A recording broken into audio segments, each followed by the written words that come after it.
Welcome to Chillin' 101. We hope this video helps.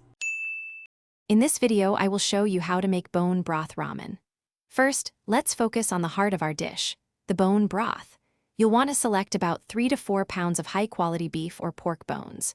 Roasting these bones, along with some aromatic vegetables, for about 30 minutes at 400 degrees Fahrenheit will create a much deeper flavor. Then, simmer everything for at least 12 hours or even up to 24 hours for a truly rich and nutritious base. Now that our bone broth is simmering, let's enhance its flavor profile. During the last 2 hours of simmering, add about a 2-inch piece of fresh ginger, 4 cloves of garlic, and the white parts of 2 green onions.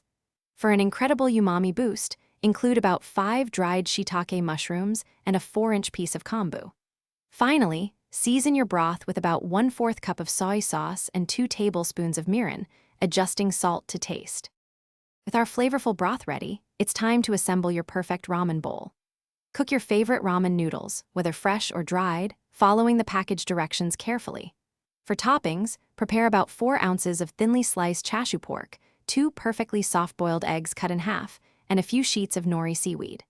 Don't forget fresh garnishes like thinly sliced green onions, a spoonful of marinated bamboo shoots, and a little drizzle of chili oil for a kick.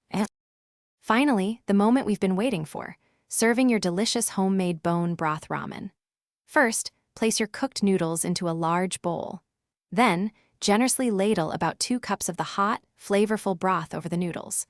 Carefully arrange all your beautiful toppings on top, ensuring each component is visible. Serve your ramen immediately to enjoy the warmth and incredible depth of flavor you've created from scratch. It's truly a rewarding culinary experience. Thanks for watching. Consider subscribing if we helped you.